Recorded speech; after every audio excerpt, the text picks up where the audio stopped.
So far, as it's very well documented on my channel, I've spent around £200 on the setup you see in front of you. A Thrustmaster T300 with the T3 PA pedals. A great budget entry-level setup, but as it usually is with things that I find interesting, well, I want more. The whole point of the setup was to upgrade it over time, and as my skill improved, so had my rig. And even though I am now only slightly more competitive than I once was, I'm talking fighting for P4 as opposed to P10 in D rank Gran Turismo daily races, but it still got me thinking, with the budget of £100, what is the best, most impactful upgrade I can possibly buy for this setup? At first, I was seriously considering getting a cockpit. I mean, a playseat can be bought for like 70 quid these days, and it would actually be so cool to have one. But I then woke up from this fever dream and remembered I don't live in a stately home, I don't have any space to put this massive thing, so, you know, I mean, it's just a pipe dream at this point. Perhaps in the future, if I can work out a way to just despawn my desk from my bedroom, but for now, you know, I knew the upgrade would need to be something smaller. I then thought about the massive selection of stuff Thrustmaster sells you for extortionate amounts of money. I'm talking wheel rims for like 300 quid, handbrakes for like God knows, it's stupid. But it's how I got to this point. If you hadn't have guessed it already by the thumbnail, I bought a wheel rim. Options wise for the T300, there are quite a few, but one really stood out to me, and that is this. And as you can see, I mean, it just looks sick, doesn't it? Based off of a 2011 Ferrari F1 car, it's unironically one of the coolest things I've ever owned. Price-wise, I got it a bit below the £100 budget. I'd actually just traded a bunch of stuff into CEX, so I had loads of vouchers for that. In total, the cost came to like £75, but if I got it somewhere else like eBay, it would have been way cheaper.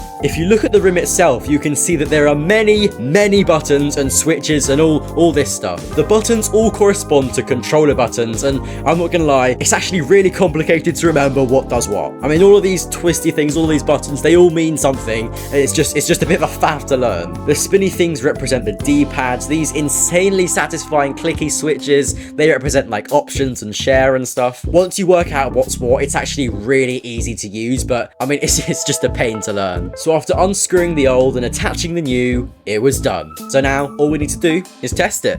But not before you subscribe to the channel. The 1K milestone is looming, and I really want to get monetized, so, you know, I can make money in that. So please click that button.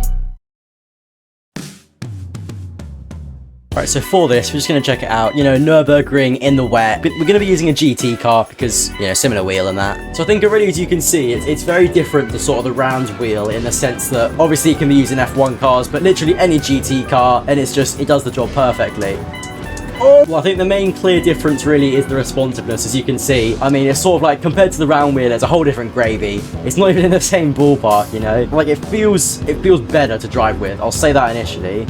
Oh, I don't know why I did that. That was just such a stupid move. So these spinny things at the side, if we can see, they do the D-pads. So I can change stuff like, you know, like between the track map, radar, all the balancing things. I can do that just by that finger there. So it is really, like, you know, convenient to use. Oh! I should have been looking at the radar. That was sort of my fault there. But comment down below what you think of this wheel, honestly. As I said before, there's a lot of options from Thrustmaster. Oh! Anyway, wheel-wise, they've got, you know, there's a rally wheel in there as well. As I said, there's the open wheel. There's a couple of other things. It's lucky the used prices on these are such sort of a dip. It's brand new. This wheel is still, I mean, this is an old wheel now. 2011 F1 car. T300 obviously is it's a PS3 compatible rim. So you can imagine that it's not exactly straight off the factory. Alright, I'm now taking this a lot more careful because I've crashed out about 4 times now while talking. So I am literally I'm just trying to drive slowly and lock in. I'm a very sort of like, I like quite a relaxed track, you know? Oh! Well, that's a good enough test. In conclusion, you know, I've made it pretty clear. Great accessory, great purchase, great price. Hope you enjoyed, and I'll see you in the next one. Oh, and go check out that. Whatever I've recommended. Go check it out. It'll be good. Trust me, it'll be good.